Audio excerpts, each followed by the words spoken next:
नमस्कार दोस्तों, मेरे इस चैनल पे आपका स्वागत है। दोस्तों, आज मैं राष्ट्रपति के बारे में बात करूंगा।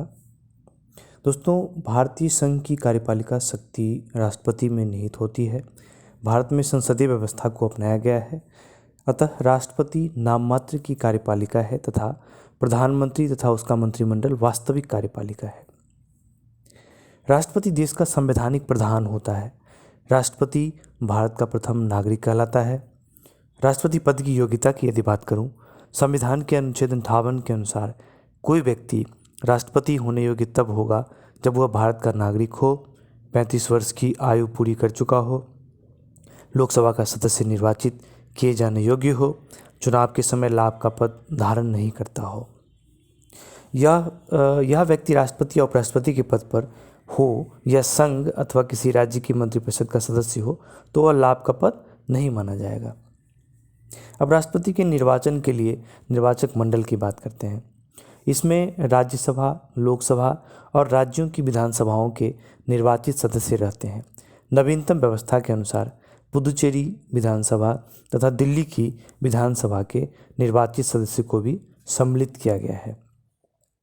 राष्ट्रपति पद के उम्मीदवार के लिए निर्वाचक मंडल के 50 सदस्य प्रस्तावक तथा 50 सदस्य अनुमोदक होते हैं। एक ही व्यक्ति जितनी बार चाहे राष्ट्रपति के पद पर निर्वाचित हो सकता है। राष्ट्रपति का निर्वाचन समानुपातिक प्रतिनिधित्व प्रणाली और एकल संक्रमणीय मत पद्धति के द्वारा होता है। राष्ट्रपति के निर्वाचन से संबंधित विवादों का निपटारा उच्चतम न्यायालय द्वारा किया जाता है और निर्वाचन अवैध घोषित होने पर उसके द्वारा किए गए कार्य अवैध नहीं होते हैं। राष्ट्रपति अपने पद ग्रहण की तिथि से 5 वर्ष की अवधि तक पद धारण करेगा और अपने पद की समाप्ति के बाद भी वह पद तब तक बना रहेगा जब तक उसका उत्तराधिकारी पद ग्रहण नहीं कर लेता है। पद धारण करने से पूर्व राष्ट्रपति को एक निर्धारित प्रपत्र पर भारत के मुख्य न्यायाधीश अथवा उनकी अनुपस्थिति में उच्चतम न्यायालय के वरिष्ठतम न्यायाधीश के सम्मुख शपथ लेनी पड़ती है। दोस्तों, हम राष्ट्रपति के निम्न दशाओं के 5 वर्ष से पहले ही भी पद त्याग हो सकता है, इसकी बात करते हैं। फर्स्ट नंबर, उपराष्ट्रपति को संबोधित अपने त्यागपत्र द्वारा। सेकेंड नंबर, महाभियोग द्वारा हटाए जाने पर अनुच्छेद 56 एवं 61 ये कहता है। महाभियोग के लिए केवल एक ही आधार है जो अनुच्छेद 61(1) में उल्लिखित है, वह है संविधान का अतिक्रमण। अब राष्ट्रपति पर महाभियोग की बात करते हैं। राष्ट्रपति द्वारा संविधान के प्रावधानों के उल्लंघन पर संसद के किसी सदन द्वारा उस पर महाभियोग लगाया जा सकता है, परंतु इसके लिए आवश्यक है कि राष्ट्रपति को 14 दिन पहले लिखित सूचना दी जाए, जिस पर कि उस सदन के 1/4 सदस्यों के हस्ताक्षर हों। संसद के उस सदन जिसमें महाभियोग का प्रस्ताव पेश है कि 2/3 सदस्यों द्वारा पारित कर देने पर प्रस्ताव दूसरे सदन में जाएगा। तब दूसरा सदन राष्ट्रपति पर लगाए गए आरोपों की जांच करेगा या करवाएगा और ऐसी जांच में राष्ट्रपति के ऊपर लगाए गए आरोपों को सिद्ध करने वाला प्रस्ताव 2/3 बहुमत से पारित हो जाता है। तब राष्ट्रपति पर महाभियोग की प्रक्रिया पूरी समझी जाएगी और उसी तिथि से राष्ट्रपति को पद त्याग करना होगा। राष्ट्रपति की रिक्ति को 6 महीने के अंदर भरना होगा। जब राष्ट्रपति पद की रिक्ति पदावधि 5 वर्ष की समाप्ति से हुई है तो निर्वाचन पदावधि की समाप्ति के पहले ही कर लिया जाएगा। अनुच्छेद 62 ये कहता है, किंतु यदि उसे पूरा करने में कोई विलम्ब हो जाता है तो राज अंतराल न होने पाए, इसलिए यह उपबंध है कि राष्ट्रपति अपने पद की अवधि समाप्त हो जाने पर भी तब तक पद पर बना रहेगा जब तक उसका उत्तराधिकारी पद धारण नहीं कर लेता है। अनुच्छेद 56(1) गौ, ऐसी दशा में उपराष्ट्रपति राष्ट्रपति के रूप में कार्य नहीं कर सकेगा। दोस्तों, राष्ट्रपति के अधिकार और कर्तव्य की बात करते हैं। नियुक्ति संबंधी अधिकार। राष्ट्रपति निम्न नियुक्ति संबंधी अधिकार रखता है। ये भारत के प्रधानमंत्री की नियुक्ति कर सकते हैं, प्रधानमंत्री की सलाह पर मंत्रिपरिषद के अन्य सदस्यों की नियुक्ति करते हैं, सर्वोच्च एवं उच्च न्यायालय के मुख्य न्यायाधीश, भारत के नियंत्रक एवं महालेखा परीक्षक, राज्यों के राज्यपाल, मुख्य चुनाव आयुक्त एवं अन्य चुनाव आयुक्त, भारत के महान्यायवादी, राज्यों के मध्य समन्वय के लिए अंतर्राज्यीय परिषद के सदस्य, संघीय लोक सेवा आयोग के अध्यक्ष और अन्य सदस्य, संघीय क्षेत्रों के मुख्य आयुक्तों, वित्त आयोग के सदस्यों, भाषा आयोग के सदस्यों, पिछड़ा वर्ग आयोग के सदस्यों, अल्पसंख्यक आयोग के सदस्यों, भारत के राजदूतों तथा अन्य राजनयिकों, अनुसूचित क्षेत्रों के प्रशासन के संबंध में रिपोर्ट देने वाले आयोग के सदस्यों आदि। दोस्तों, यदि मैं विधायी शक्तियों की बात करूं, राष्ट्रपति संसद के अभिन्न अंग होते हैं।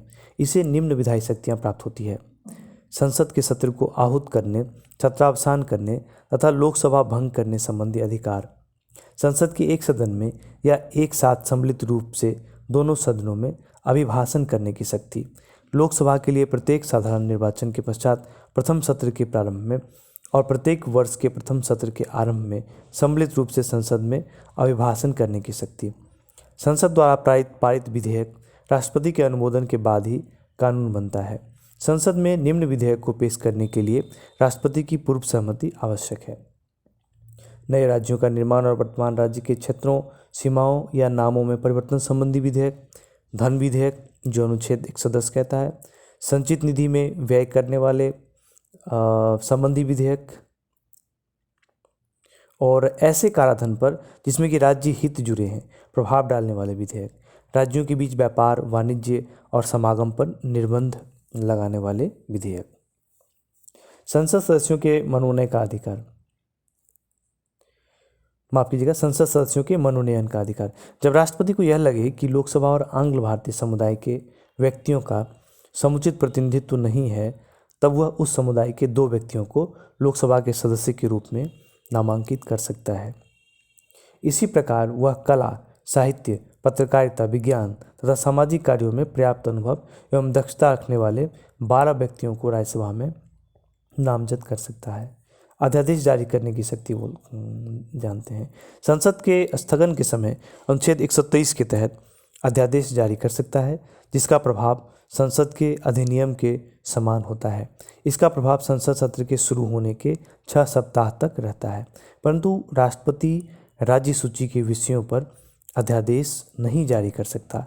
जब दोनों सदन सत्र में होते हैं तब राष्ट्रपति को यह शक्ति नहीं होती है। सैनिक शक्ति की बात करते हैं। सैन्य बलों की शक्ति, सर्वोच्च शक्ति राष्ट्रपति में सन्निहित है, किंतु इसका प्रयोग विधि द्वारा नियमित होता है। राजनीतिक शक्ति की बात करते हैं। दूसरे देशों के साथ कोई भी समझौता या संधि राष्ट्रपति के नाम से की जाती है। राष्ट्रपति विदेशों के लिए भारतीय राजदूतों की नियुक्ति करता है एवं भारत में विदेशों के राजदूतों की नियुक्ति का अनुमोदन करता है। क्षमादान की शक्ति की बात करते हैं। संविधान के अनुच्छेद 72 के अंतर्गत राष्ट्रपति को किसी अपराध के लिए दोषी ठहराए गए किसी व्यक्ति के दंड को क्षमा करने, उसका प्रविलंबन, परिहार और लघुकरण की शक्ति प्रदान प्राप्त है। राष्ट्रपति की आपातकालीन शक्तियों की बात करते हैं। आपातकाल से संबंधित उपबंध भारतीय संविधान के भाग 18 के अनुच्छेद 352 से 360 के अंतर्गत मिलता है। मंत्रिपरिषद के परामर्श से राष्ट्रपति 3 प्रकार के आपात लागू कर सकता है: युद्ध या बाह्य आक्रमण या सशस्त्र विद्रोह के कारण लगाया गया आपात, राज्यों के संवैधानिक तंत्र के विफल हो जाने से उत्पन्न आपात, जिसे कि राष्ट्रपति शासन भी कहते हैं। वित्तीय आपात न्यूनतम अवधि 2 माह तक रह सकती है। राष्ट्रपति किसी सार्वजनिक महत्व के प्रश्न पर उच्चतम न्यायालय के अनुच्छेद 143 के अधीन परामर्श ले सकता है, लेकिन यह परामर्श मानने के लिए बाध्य नहीं है। राष्ट्रपति की किसी विधेयक पर अनुमति देने या न देने के लिए निर्णय की सीमा का अभाव होने के कारण राष्ट्रपति जेबी वीटो का प्रयोग कर सकता है, क्योंकि अनुच्छेद 111 केवल यह कहता है कि यदि राष्ट्रपति विधेयक लौटाना चाहता है तो विधेयक को उसे प्रस्तुत किए जाने के बाद यथाशीघ्र लौटा देगा। जेबी वीटो शक्ति का प्रयोग का उदाहरण है 1986 ईस्वी में संसद द्वारा पारित भारतीय डाकघर संशोधन विधेयक, जिस पर कि तत्कालीन राष्ट्रपति ज्ञानी जैल सिंह ने कोई निर्णय नहीं लिया था। डॉक्टर राजेंद्र प्रसाद भारत के प्रथम राष्ट्रपति थे। वे लगातार 2 बार राष्ट्रपति निर्वाचित हुए। डॉक्टर एस राधाकृष्णन लगातार 2 बार उपराष्ट्रपति रहे तथा 1 बार राष्ट्रपति रहे। केवल वीवी गिरी के निर्वाचन के समय दूसरे चक्र की मतगणना करनी पड़ी और केवल नीलम संजीव रेड्डी ऐसे राष्ट्रपति हुए जो 1 बार चुनाव में हार गए, फिर बाद में निर्वाचित राष्ट्रपति निर्विरोध राष्ट्रपति निर्वाचित हुए। और भारत की प्रथम महिला राष्ट्रपति की बात करूं तो प्रतिभा देवी सिंह पाटिल हुए। थैंक यू दोस्तों, अपना अमूल्य टाइम देने के लिए आप सबों का बहुत बहुत धन्यवाद।